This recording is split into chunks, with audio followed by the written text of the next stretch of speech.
Good morning all of you. आप सभी का लाइफ साइंस क्लासेस में स्वागत है। आज का टॉपिक है Wnt beta catenin pathway. Developmental biology के रिगार्डिंग देखें तो ये इंपॉर्टेंट सिग्नलिंग पाथवे है। जैसा कि कोई भी सिग्नलिंग पाथवे पढ़ते हैं तो मिनिमम 3 बात पे फोकस करते हैं कि इसका रिसेप्टर कैसा है, कौन कौन से इसमें लिगेंड हैं, मतलब सिग्नलिंग मॉलिक्यूल कौन सा है, साथ ही साथ पर्पस ऑफ सिग्नलिंग पाथवे क्या है, मतलब इसका फंक्शन क्या है। आपको बताएं कि इसका रिसेप्टर फ्रिजल रिसेप्टर है। फ्रिजल रिसेप्टर एक्चुअली जीपीसीआर जी प्रोटीन कपल रिसेप्टर फैमिली के अंदर आता है। ये विंट बीटा कैटेनिन सिग्नलिंग पाथवे के लिए 2 रिसेप्टर एक साथ वर्क करता है। एक फ्रिजल रिसेप्टर, दूसरा LRP56 रिसेप्टर। ये भी ट्रांसमेम्ब्रेन सिंगल पास रिसेप्टर है, जबकि फ्रिजल जीपीसीआर फैमिली से है। तो ये वो मोनोमेरिक है और ये सरपेंटाइन रिसेप्टर है। मोनोमेरिक मतलब LRP5 रिसेप्टर जो है वो मोनोमेरिक है और ये फ्रिजल रिसेप्टर सरपेंटाइन रिसेप्टर है, मतलब ये मेम्ब्रेन को 7 बार क्रॉस करता है। इस रिसेप्टर के लिए लिगेंड विंट प्रोटीन है। इसी प्रोटीन के नाम पे इस सिग्नलिंग पाथवे का नाम विंट सिग्नलिंग पाथवे है। अब है कि इस सिग्नलिंग पाथवे का पर्पस क्या है। तो इसमें यह है कि ये इम्ब्रानिक डेवलपमेंट में इस पाथवे का रोल है। जैसे बॉडी एक्सिस पैटर्निंग के लिए रेस्पॉन्सिबल है, सेल प्रोलिफरेशन के लिए, सेल माइग्रेशन के लिए विंट पाथवे का अपना एक रोल है। ठीक है, तो ये मिनिमम कुछ फंक्शंस हैं इसके। साथ ही साथ और बोल सकते हैं कि विंट सिग्नलिंग टिश्यू रिजनरेशन में मदद करता है। इंटेस्टाइनल टिश्यू रिजनरेशन हो गया, स्किन रिजनरेशन हो गया, सेल फेट स्पेसिफिकेशन के लिए भी रिस्पॉन्सिबल है, जैसे डेवलपमेंट ऑफ हार्ट के लिए है। आइए देखते हैं इसके रिसेप्टर कैसा है, साथ ही साथ मैकेनिज्म ऑफ विंट सिग्नलिंग पाथवे देखते हैं। तो रिसेप्टर विंट बीटा कैटेनिन का यह है कि जैसा कि ये इसमें 2 रिसेप्टर एक साथ इस पाथवे के लिए वर्क करता है, एक फ्रिजल और दूसरा LRP56। LRP मतलब LDL रिसेप्टर रिलेटेड प्रोटीन। ये देखिए, ये ऐसे हम लोग इसको देख सकते हैं। ये मेम्ब्रेन रिसेप्टर है, तो ये मेम्ब्रेन का स्ट्रक्चर है। ये फॉस्फोलिपिड बाइलेयर है, आउटर लेयर और इनर लेयर। ठीक है, इसमें है कि 2 तरह का रिसेप्टर है। तो सबसे पहले रिसेप्टर बनाते हैं हम लोग हैं, ये फ्रिजल रिसेप्टर को बनाते हैं। तो ये frizzle receptor basically serpentine receptor है। तो हम लोग ऐसे देख सकते हैं कि ये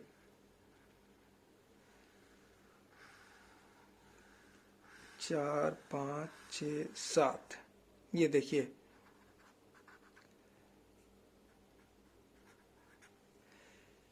ये फ्रिजल रिसेप्टर है।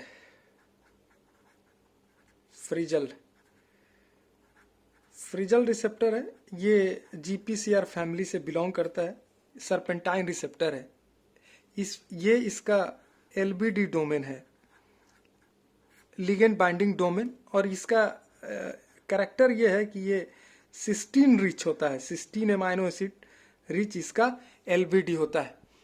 ठीक है, ये फ्रिजल रिसेप्टर है। ये इसका एन टर्मिनस, जैसा कि जीपीसीआर में एन टर्मिनस नन साइटोसेलिक इंड पे होगा, इसका भी एन टर्मिनस नन साइटोसेलिक इंड पे है और कार्बोक्सिल टर्मिनस साइटोसेलिक इंड पे है। ठीक है, अब इस रिसेप्टर के बाद दूसरा इसके साथ जो कोऑर्डिनेट वे में काम करता है इस WNT बीटा कैटेनिन पाथवे के लिए, वो दूसरा रिसेप्टर है हमारा LPR56 रिसेप्टर। ये जैसा कि बोले कि ये single pass transmembrane receptor है, मतलब ये मेम्ब्रेन को एक ही बार क्रॉस करता है। ये देखिए, इसमें एक पिकुलियर कैरेक्टरिस्टिक्स ये है कि इसके पास कुछ 5 LBD डोमेन है, P1 P2 P3 P4, 4 actually 4। जैसे देखिए, ये 1 2 ऊपर बना देते हैं, 3 और ये 4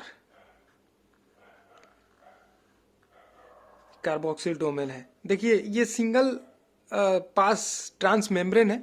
ये इस रिसेप्टर को क्या बोलते हैं हम लोग? इस रिसेप्टर को LRP56 बोलते हैं। 5-6 रिसेप्टर बोलते हैं। क्या बोलते हैं? LRP56 receptor. ये LRP का मतलब क्या हुआ? L का मतलब होता है LDL। LDL receptor related protein, ठीक है। ये LDL का मतलब होता है लो डेंसिटी लिपोप्रोटीन, ठीक है। Low density lipoprotein receptor related protein, ये LRP और 5-6 इसका नंबर है, ठीक है। ये जो आप देख रहे हैं हेक्सागोनल, ये इसका LBD डोमेन है, लिगेंड बाइंडिंग डोमेन है। ये दरअसल इसको बोलते हैं हम लोग, जैसे इसको P1 बोलते हैं, प्रोपेलर से P टर्म डेराइव्ड है, P2, P3 और P4, P1, P2, P3, P4। Actually इसलिए ऐसा बोलते हैं कि इसका जो ये डोमेन है ये दरअसल बना हुआ है बीटा प्रोपेलर से। बीटा प्रोपेलर, वो भी 6 ब्लेडेड बीटा प्रोपेलर से बना हुआ है। कैसा बना हुआ है? इसी हेक्सागोनल स्ट्रक्चर खींचा हुआ है, 6 ब्लेडेड बीटा प्रोपेलर से बना हुआ है, इसलिए इसका ये LBD डोमेन है, ठीक है। ये LBD डोमेन है। दरअसल इस LBD डोमेन के साथ ही LBD डोमेन, इसका LBD डोमेन और इसका LBD डोमेन दोनों इंटरैक्ट करता है, तब विंट इस पे आके बाइंड करता है, ठीक है। हम लोग अभी इसको देखेंगे कि ये कैसे ये बाइंड कराता है। तो ये दरअसल इसका रिसेप्टर का कैरेक्टरिस्टिक्स है। ये दोनों LPR और फ्रिजल दोनों एक साथ वर्क करता है। अब विंट दोनों से बाइंड करता है। अब जैसे इसके लिए हमारे ये सिग्नलिंग पाथवे का जो नाम है Wnt beta catenin pathway, actually क्यों नाम है? क्योंकि इस सिग्नलिंग के लिए जो रिसेप्टर ये है, लिगेंड है, वो विंट प्रोटीन है। तो इसी के नाम पे इस पाथवे का नाम है विंट पाथवे। और बीटा कैटेनिन बेसिकली इसलिए बोलते हैं स्लैश करके कि कैटेनिन इंटरसेलुलर सिग्नलिंग प्रोटीन है, वो आगे हम लोग देखेंगे। इसलिए इस पाथवे का नाम दोनों तरह से बोल सकते हैं, बीटा कैटेनिन पाथवे या विंट पाथवे। ये डिपेंड करता है, दोनों में से कोई टर्म इस पाथवे के लिए यूज कर सकते हैं। अब देखिए विंट बेसिकली कहाँ बाइंड करता है? विंट यहाँ बाइंड करता है, यहाँ बाइंड करता है, यहाँ। और एक रिसेप्टर इस जो फ्रिजल रिसेप्टर है इससे भी बाइंड करता है, साथ ही साथ इस जो दो बीटा प्रोपेलर है उसके बीच में बाइंड करता है, दोनों के बीच में। ये बाइंड विंट डिफरेंट विंट के पे डिपेंड करता है कि कौन सा विंट किसके साथ बाइंड करता है। हो सकता है P1 P2 के बीच में बाइंड करे, हो सकता है P3 और P4 के बीच में ये बाइंड करे, ठीक है। और फ्रिजल के साथ भी बाइंड करेगा और P1 P2 के साथ भी बाइंड कर सकता है, या P3 और P4 के साथ ये विंट लिगेंड बाइंड कर सकता है, ठीक है। ये एक्चुअली इसका ये है। अब हम लोग देखते हैं इसका मैकेनिज्म, देखते हैं कि दरअसल ये कैसे वर्क करता है। तो आपको बताएं कि ये दरअसल ये इसका जो पाथवे है ये एक्चुअली कोई भी रिसेप्टर ऑन और ऑफ स्टेट में होता है, ऑन और ऑफ स्टेट में। इसमें ऑफ स्टेट का होने का मतलब है कि बीटा कैटेनिन डिस्ट्रक्शन कॉम्प्लेक्स इसमें एक्टिवेट है। अगर बोल रहे हैं कि ऑफ स्टेट है, देखिए अगर बोल रहे हैं ऑफ स्टेट बोलने का क्या मतलब हुआ? दो स्टेट हो सकता है, ऑफ हो सकता है या ऑन हो सकता है, ऑन स्टेट हो सकता है या ऑफ स्टेट हो सकता है। अगर हम बोल रहे हैं कि ऑफ स्टेट की बात सबसे पहले हम लोग शुरू करते हैं। ऑफ स्टेट है, इसका क्या मतलब हुआ? ऑफ स्टेट है मतलब है कि beta catenin destruction complex activate है इसमें। ऑफ स्टेट का मतलब है कि बीटा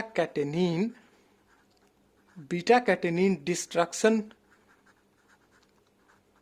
कॉम्प्लेक्स एक्टिवेटेड है।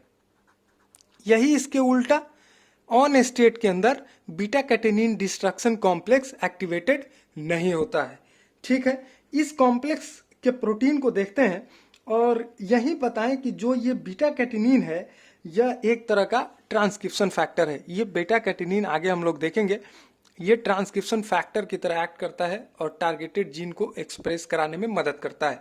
लेकिन अब ये कॉम्प्लेक्स है, ये जो बीटा कैटेनिन डिस्ट्रक्शन कॉम्प्लेक्स है ऑफ स्टेट में एक्टिवेट होता है। तो ऑफ स्टेट में इस कॉम्प्लेक्स को देखते हैं कि इस कॉम्प्लेक्स के अंदर कौन कौन सा प्रोटीन इन्वॉल्व है। ये ज़्यादा जरूरी है इस बात को समझना कि इस कॉम्प्लेक्स के अंदर कौन कौन सा प्रोटीन इन्वॉल्व है। तो आइए देखते हैं कि इसके अंदर कौन कौन सा प्रोटीन दरअसल इन्वॉल्व है इसके एक्टिवेशन के लिए। तो आपको बताएं कि देखिए सबसे इंपॉर्टेंट प्रोटीन इसमें जो है वो है एक स्कार्फोल्ड प्रोटीन है। देखिए ऐसा हम स्ट्रक्चर एक बनाते हैं। देखिए ये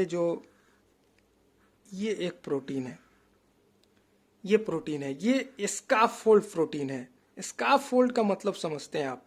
स्कार्फोल्ड प्रोटीन का मतलब होता है कि इसके अंदर कोई कैटालिटिक एक्टिविटी नहीं है, ये दरअसल दूसरे प्रोटीन को बाइंड कराने में मदद करता है। ठीक है, इस प्रोटीन को हम लोग एक्जीन प्रोटीन बोलते हैं। ठीक है, एक स्कार्फ प्रोटीन है जिसको हम लोग एक्जीन प्रोटीन बोलते हैं। इसके ऊपर एक प्रोटीन लगा हुआ है, इसके एकदम ऊपर यहां पे देखेंगे ये प्रोटीन लगा हुआ है, उसको हम लोग बोलते हैं डीवीएल प्रोटीन। यहाँ पे इसके हेड पे एक प्रोटीन लगा हुआ है, इसको हम लोग बोलते हैं डीवीएल प्रोटीन। डीवीएल प्रोटीन ये एक्चुअली डिसीवेल्ड प्रोटीन से डेराइव्ड है। डिसीवेल्ड शायद यही स्पेलिंग होता है, डिसीवेल्ड प्रोटीन है ये। इसको शॉर्ट फॉर्म में डीवीएल प्रोटीन लिखते हैं। ये बड़ा इंपॉर्टेंट प्रोटीन है, आगे हम लोग जब एक्टिवेटेड स्टेट में देखेंगे तो ये बड़ा इंपॉर्टेंट रोल प्ले करता है, जाके रिसेप्टर से ये बाइंड करता है। इसका मतलब हुआ कि अब ऑन स्टेट में है, बीटा कैटेनिन का डिस्ट्रक्शन नहीं होगा, ये शो करता है। ठीक है, आगे देखेंगे। एक्जीन सबसे पहला स्कार्फोल्ड प्रोटीन है इस डिस्ट्रक्शन कॉम्प्लेक्स का। दूसरा एक और प्रोटीन है इससे लगा हुआ, इसको हम लोग बोलते हैं एपीसी प्रोटीन। क्या बोलते हैं? APC protein. ये भी स्कार्फोल्ड प्रोटीन है। ये क्या है? ये भी स्कार्फोल्ड प्रोटीन है, मतलब इसके साथ भी कुछ प्रोटीन आके लगेंगे। तो इसके साथ एक प्रोटीन आके यहाँ लगता है, ये एक्चुअली इंजाइम है। इस इंजाइम को हम लोग बोलते हैं GSK3 बीटा। GSK3 बीटा, ठीक है, GSK3 beta, glycogen synthase kinase 3 beta. क्या बोलते हैं इसको? ग्लाइकोजेन सिंथेज काइनेज 3 बीटा, ये प्रोटीन है GSK3 बीटा। अच्छा, ये एपीसी का फुल फॉर्म हम लोग नहीं लिखे, इसको बोलते हैं एडिनोमेटस पॉलीपॉप्सिस कोलाई। एपीसी का क्या मतलब हुआ?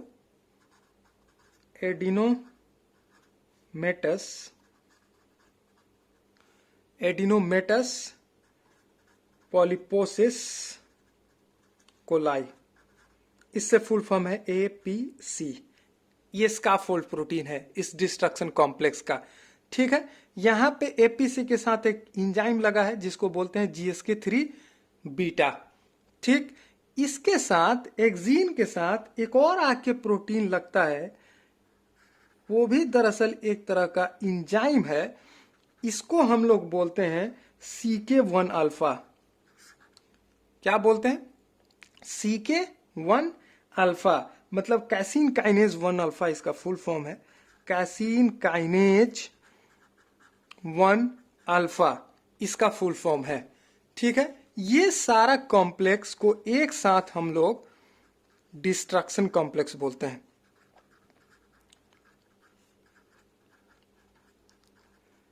अब देखिए, अब होता क्या है, ये दरअसल यहां पे इस दोनों जो GSK3 बीटा है, CK1 अल्फा है, इसके बीच में ये कैटेनिन प्रोटीन आके बाइंड करता है। कैटेनिन प्रोटीन, इसका इधर N टर्मिनस है, इधर C टर्मिनस है। चूंकि प्रोटीन है तो N टर्मिनस और C टर्मिनस इसमें होगा। ठीक है, ध्यान से देखिए, ये जो इंजाइम है, ये इंजाइम है हमारा GSK3 बीटा, और एक इंजाइम है CK1 अल्फा।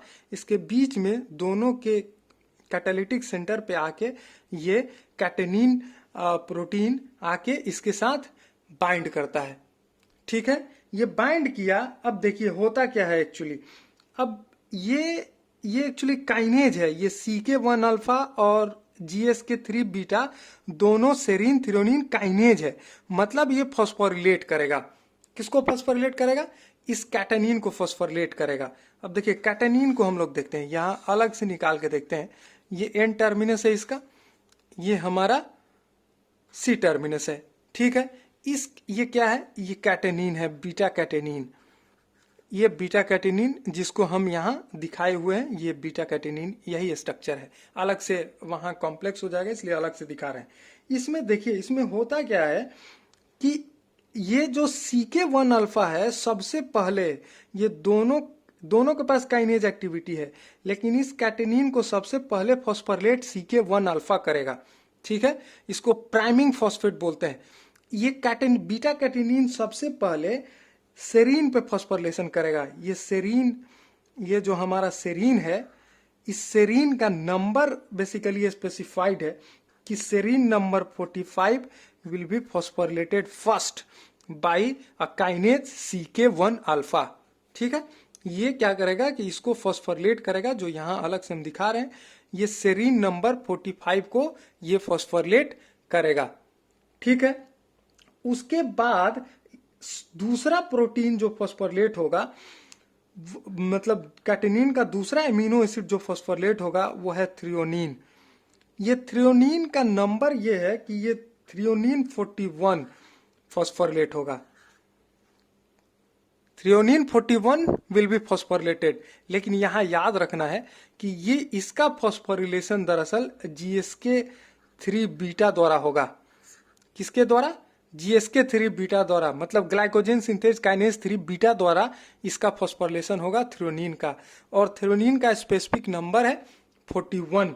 ठीक है, वैसे ही फिर से एक बार सेरीन का फॉस्फोरिलेशन होगा, सेरीन नंबर 37 का। ये कौन करेगा? ये भी GSK3 करेगा।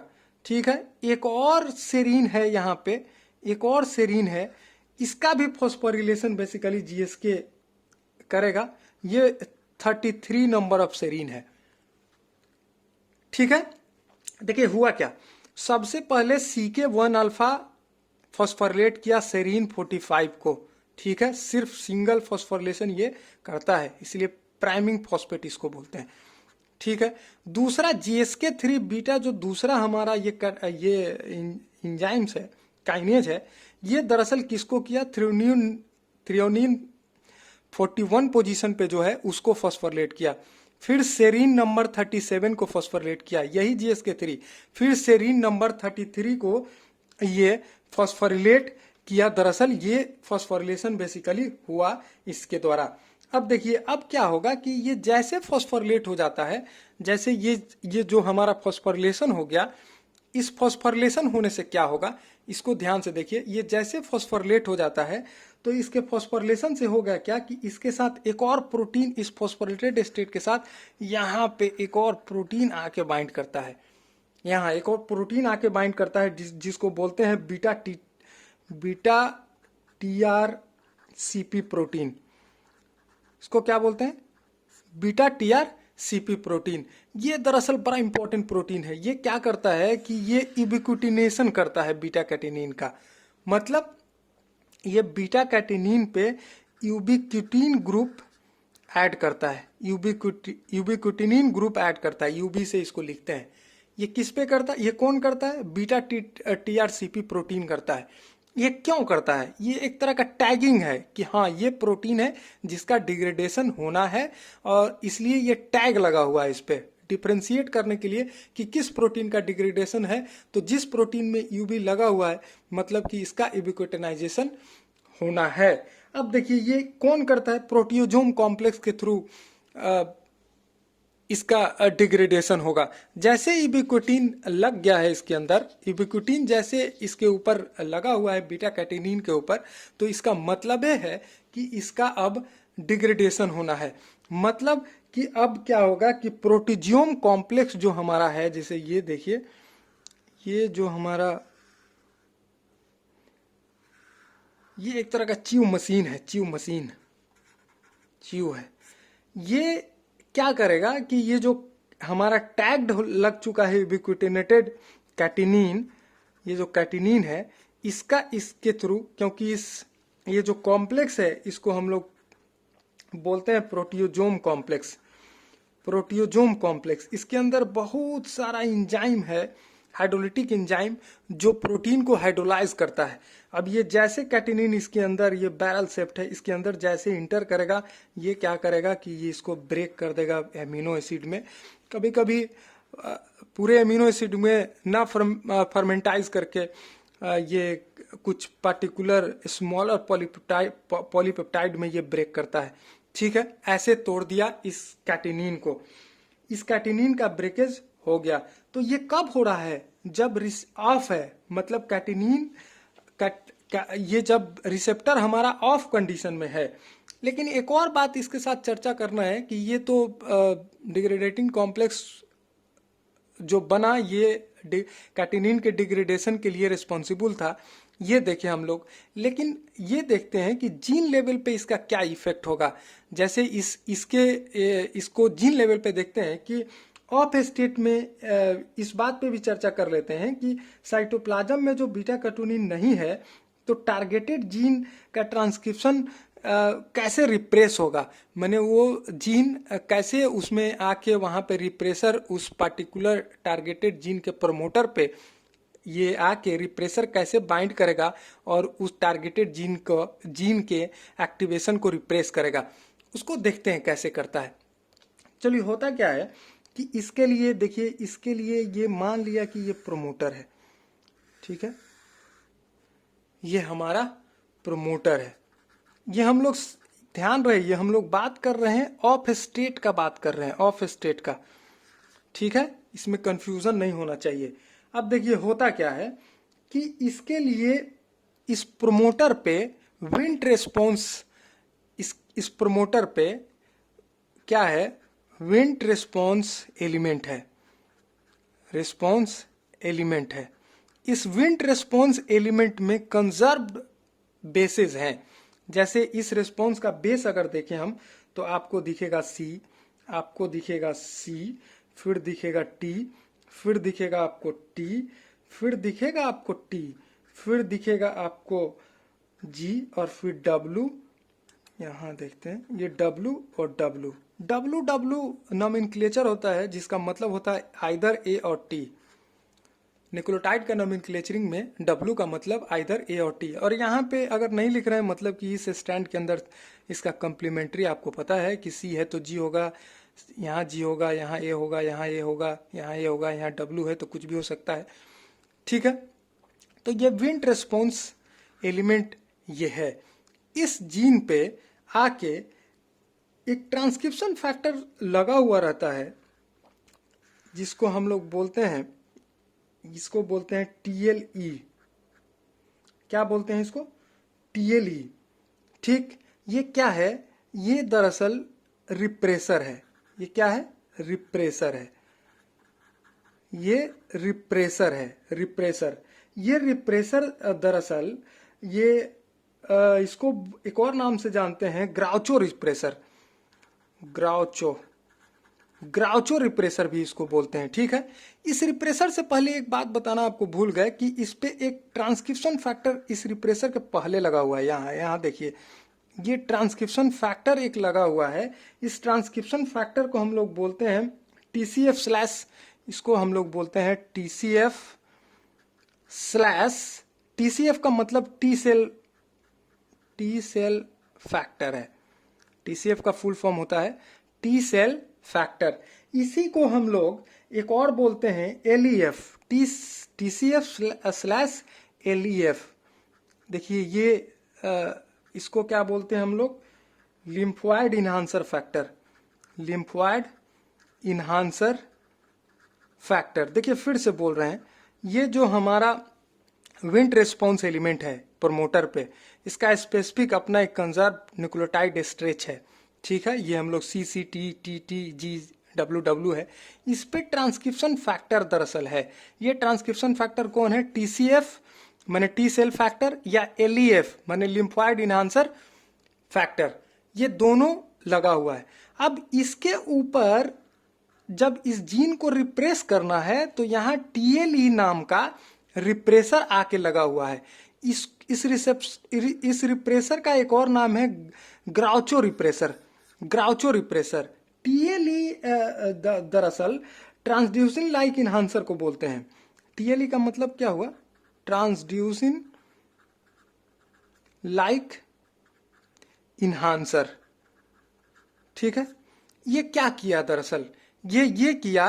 और एक और बात, इसके साथ कभी कभी क्या, ऑलमोस्ट हर समय एक और प्रोटीन आके लगता है जिसको हम लोग HDAC बोलते हैं। इससे आप बहुत ज्यादा मोलिकुलर बायोलॉजी में अवेयर होंगे। हिस्टोन डी एसेटाइलेज, ये क्या करता है? जीन के एक्सप्रेशन को रिप्रेस करता है। ठीक है, ये एसिटाइल ग्रुप रिमूव कर देता है तो आप क्लोज क्रोमैटिन कॉम्प्लेक्स में कन्वर्ट हो जाता है, मैंने जीन ओपन नहीं है एक्सप्रेशन के लिए। HDAC है ये क्या करता है कि H3H4 से एसिटाइल ग्रुप को रिमूव कर देता है। ये देखिए, अब इससे क्या होगा कि ये जब विंट नहीं है, जब बीटा कैटेनिन नहीं है, तब क्या है कि ये क्या कर रहा है कि अपने टारगेटेड जीन के प्रमोटर पे विंट रिस्पॉन्स एलिमेंट पे आके ट्रांसक्रिप्शन फैक्टर बाइंड करता है, TCF, LEF। ठीक है, इस पे आके एक ग्राउचो रिप्रेसर बाइंड करता है, ये ग्राउचो रिप्रेसर के साथ एक HDAC बाइंड करता है, और ये जो डाउन स्ट्रीम जीन्स हैं, जो ये डाउन स्ट्रीम जीन जिनका टारगेटेड जीन का एक्सप्रेशन होना था, ये एक्चुअली ब्लॉक हो गया। ये ब्लॉक हो गया, ये हमारा ब्लॉक हो गया। ये कंडीशन तब है जब ऑफ स्टेट के अंदर, ये रिसेप्टर ऑफ स्टेट के अंदर है, मतलब किसी तरह का सेल के अंदर फ्री बीटा कैटेनिन नहीं है, तब एक ऐसा कंडीशन है। अब हम लोग सीधे देखते हैं एक और कंडीशन जिसमें ऑन स्टेट में क्या हो सकता है इसके अंदर, मतलब कि जब बीटा कैटेनिन है साइटोप्लाज्म में, तब क्या होगा कि डिस्ट्रक्शन कॉम्प्लेक्स के साथ क्या होगा, इसको देखते हैं। देखिए, फिर से एक बार स्ट्रक्चर बना के दिखाते हैं आपको कि इसके अंदर हमारा जो रिसेप्टर है, एक तो LRP56 रिसेप्टर है। ये देखिए LRP, तो 4 डोमेन होता है इसके अंदर, कि एक ऊपर बना देते हैं, जगह नहीं बच रहा है यहाँ। ये देखिए, ये C डोमेन है। इसके साथ साथ आपको ये है, इसकी एकदम क्लोजर बनाते हैं ताकि हमको आसानी होगा दिखाने में। देखिए 2 3 4 5 6 7 सर्पेंटाइन है, GPCR फैमिली का रिसेप्टर है, तो ये 7 बार मेम्ब्रेन को क्रॉस करेगा, डेफिनेटली 7 बार करेगा। अब देखिए, इसके साथ क्या है कि यहाँ पे लिगेंड बाइंड करेगा। ये P1 है, ये P2 है, ये P3 है, ये P4 है। ये चर्चा हम लोग कर चुके हैं रिसेप्टर में अभी थोड़ी देर पहले। अब देखिए, या तो ये P1 और P2 के बीच में लिगेंड आके इससे इसका जो LBD डोमेन है और इसका जो LBD डोमेन है, यहाँ पे ये यहाँ दिखाते हैं P3 और P4 के बीच में यहाँ आके, और इसके जो LBD डोमेन है ये फ्रिजल रिसेप्टर में यहाँ आके ये बाइंड किया, यहाँ आके बाइंड किया। मतलब क्या हुआ कि ये ऑन स्टेट में है। पहला कंडीशन क्या था जिसके अंदर हमारा ये जो लिगेंड है विंट, ये विंट उस समय एब्सेंट था, या एक्स्ट्रा सेलुलरली विंट एब्सेंट था और आके रिसेप्टर पे बाइंड नहीं किया हुआ था, लेकिन यहाँ पे आके ये बाइंड कर गया। ये दोनों रिसेप्टर एक साथ वर्क करता है। LRP56 थोड़ी देर पहले हम लोग इस पे बात कर चुके हैं। LDL रिलेटेड रिसेप्टर प्रोटीन है ये, इस पे आके बाइंड कर गया। ये बाइंड करने से क्या होता क्या है कि ये दरअसल ये जो फ्रिजल रिसेप्टर है इसको ये फॉस्फोरिलेट कर देता है, इसके डोमेन को ये फॉस्फोरिलेट कर दिया। किसको? LRP56 रिसेप्टर को ये फॉस्फोरिलेट कर गया। इसके फॉस्फोरिलेशन से क्या होगा कि इसके फॉस्फोरिलेशन से जो हमारा ये जो डिस्ट्रक्टिव कॉम्प्लेक्स था, ये कॉम्प्लेक्स मूव करेगा मेम्ब्रेन के तरफ, ट्रांसलोकेट होगा मेम्ब्रेन के तरफ। जैसे देखिए, इस कॉम्प्लेक्स के बारे में अभी थोड़ा देर पहले हम लोग पढ़े थे। देखिए, ये जो हमारा एक जीन प्रोटीन था, सबसे पहला स्काफोल्ड प्रोटीन, इसके ऊपर जो प्रोटीन लगा हुआ था आपको पता है डीबीएल प्रोटीन था। ये डीबीएल प्रोटीन था। यहाँ पे एक प्रोटीन लगा हुआ था, आपको पता है एपीसी प्रोटीन था। यहाँ पे एक इंजाइम लगा हुआ था, यहाँ पे एक इंजाइम लगा हुआ था, और यहाँ के बीच में कैटेनिन था। ठीक है, ये कैटेनिन था। अब होगा क्या, ये सारा कॉम्प्लेक्स क्या है, डिस्ट्रक्टिव कॉम्प्लेक्स है। ये होगा क्या अब, ये दरअसल डीवीएल के थ्रू, इस डीवीएल के थ्रू ये बाइंड कर जाएगा इस रिसेप्टर से। किस रिसेप्टर से, LRP56 रिसेप्टर से ये बाइंड कर गया। ये कब साइटोप्लाज्म से मेम्ब्रेन की तरफ मूव किया, जब ये फॉस्फोरिलेट हुआ LRP56, और ये with the help of DVL protein ये एक्चुअली ये बाइंड कर गया। इसके बाइंडिंग से क्या हुआ, मतलब कि अब इसके अंदर ये जैसे बाइंड कर गया, मतलब इसको ये फ्री नहीं छोड़े हुए है, तो ना ही तो इसमें अब फॉस्फोरिलेशन होगा, ना ही इसके अंदर यूबिक्विटिनाइजेशन इस बीटा कैटिनिन में होगा, और ये अब डिस्ट्रक्ट, इसका बीटा कैटिनिन का प्रोटीजोम कॉम्प्लेक्स के थ्रू डिस्ट्रक्शन अब नहीं होगा। ठीक है, अब मतलब क्या होगा कि इसका डिस्ट्रक्शन नहीं हुआ, मतलब कि लेवल ऑफ ये जो हमारा कैटेनिन है, बीटा कैटेनिन, ये क्या होगा कि ये फ्री है, यहाँ आके ये बाइंड नहीं करेगा। जब हम लोग देख रहे थे, मतलब कि ये अब जो हमारा ये बीटा कैटेनिन है, बीटा कैटेनिन ये फ्री है, इसका अब डिस्ट्रक्शन नहीं हो पा रहा है। क्यों? क्योंकि ये डीबीएल कॉम्प्लेक्स, ये सारा कॉम्प्लेक्स बेसिकली बाइंड कर गया है इस LRP56 रिसेप्टर से। अब ये फ्री नहीं है, लेकिन फ्री कौन है, ये कॉम्प्लेक्स फ्री नहीं है, बट बीटा कैटेनिन अब फ्री है। ये बीटा कैटेनिन जैसे फ्री है, ये बीटा कैटेनिन डायरेक्टली मूव करता है। अब ये मूव करेगा कहाँ, ये मूव करेगा न्यूक्लियस में। ये न्यूक्लियस में क्या करेगा, वही काम करेगा जो अभी हम लोग थोड़ा देर पहले देख रहे थे कि ये क्या करेगा। ये दरअसल क्या करता है कि जैसे कि देखिए, हम लोग अभी पढ़ रहे थे कि न्यूक्लियस के अंदर जैसे मूव करता है, न्यूक्लियस का स्ट्रक्चर नहीं बना रहे हैं चूंकि समय ऐसे ही लगेगा। इसको हम लोग, ये प्रोमोटर है, थोड़ी देर पहले अभी हम लोग देखे, ये प्रोमोटर में स्पेसिफिक जगह है, विंड रेस्पॉन्स एलिमेंट है, विंड रेस्पॉन्स एलिमेंट, इसमें स्पेसिफिक न्यूक्लियोटाइड है, आपको पता है, सी है,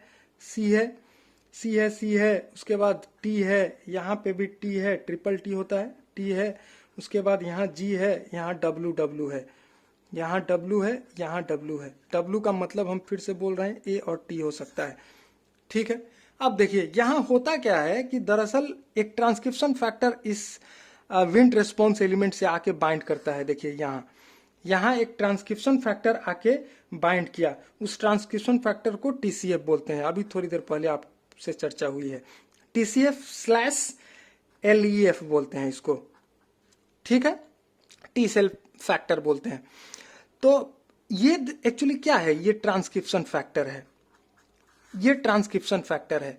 अब देखिए, जब ऑफ कंडीशन में था तो यहाँ पे आके एक रिप्रेसर आके लगा हुआ था, यहाँ एक रिप्रेसर लगा हुआ था, लेकिन चूंकि ये ऑन स्टेट में है, तो अब यहाँ पे आके जो हमारा बीटा कैटेनिन है, इसके ऊपर आके लग जाएगा। ये बीटा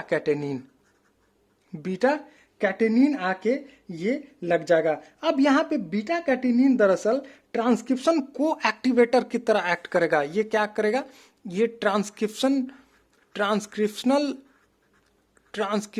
को एक्टिवेटर की तरह एक्ट करेगा। ये कौन सा, ये बीटा कैटेनिन। ठीक है, और इस बीटा कैटेनिन के साथ एक और प्रोटीन आके लगता है जिसको हम लोग बोलते हैं HMT। देखिए, ये भी बड़ा इंपॉर्टेंट है, HMT, हिस्टोन मिथाइल ट्रांसफरेज। इसको क्या बोलते हैं, हिस्टोन मिथाइल ट्रांसफरेज। ठीक है, ये एक्टिवेट कराता है, पॉइज्ड जीन को पॉइज्ड बनाता है। ओपन कन्फर्मेशन में पार्टिकुलर हिस्टोन के मिथाइलेशन से वो जो DNA में रैप है हिस्टोन, वो अनरैपिंग होने लगेगा। ठीक है। अब देखिए क्या हो गया कि इसके लगने से बीटा कैटेनिन, अब यहाँ ट्रांसक्रिप्शन फैक्टर और ट्रांसक्रिप्शनल को एक्टिवेटर के लगने से अब टारगेटेड जीन जो हमारा डाउन स्ट्रीम इधर जीन है, टारगेटेड जीन, अब उसका एक्सप्रेशन होने लगेगा, अब वो एक्सप्रेस हो जाएगा। मतलब ये रहा कि ये दोनों कंडीशन है, ऑफ स्टेट और ऑन स्टेट। ऑफ स्टेट के अंदर हम लोगों ने देखा कि डिस्ट्रक्टिव कॉम्प्लेक्स जो हमारा बना है वो डिस्ट्रक्टिव कॉम्प्लेक्स एक्टिवेट हो जाता है और बीटा कैटेनिन का प्रोटियोलिटिक क्लीवेज होगा। लेकिन इसके अंदर ये ऑन स्टेट के अंदर ये बीटा कैटेनिन का डिस्ट्रक्शन नहीं होगा, ये आके ये जीन के प्रोमोटर पे ट्रांसक्रिप्शनल को एक्टिवेटर की तरह एक्ट करेगा और with the help of HMT और ट्रांसक्रिप्शन फैक्टर ये टारगेटेड जीन का एक्सप्रेशन कराएगा। मतलब एक्सप्रेशन का मतलब हुआ कि जीन में ट्रांसक्रिप्शन होगा, ट्रांसलेशन होगा और रिस्पॉन्स के हिसाब से प्रोटीन बनेगा। ठीक है, तो ये बहुत ही सिंपल वे में मेरा कोशिश था कि आपको ये बताया जाए, क्योंकि ये बड़ा इम्पोर्टेंट है डेवलपमेंटल बायोलॉजी के रिगार्डिंग। ये बहुत ही इम्पोर्टेंट है, CSIR नेट में इससे बहुत बार क्वेश्चन आता है, इसलिए इस पाथवे में बहुत सिंप्लीफाइड और लूसिड वे में कोशिश था कि आपको बताया जाए। और थैंक यू, यही पाथवे है। अगर आपको किसी तरह का इससे रिगार्डिंग कोई क्वेश्चन हो तो आप ज़रूर पूछें। आप पूछ सकते हैं क्वेश्चन कि इससे रिगार्डिंग इस पाथवे में अगर किसी तरह का आपको कन्फ्यूज़न है तो आप क्वेश्चन पूछ सकते हैं। Thank you.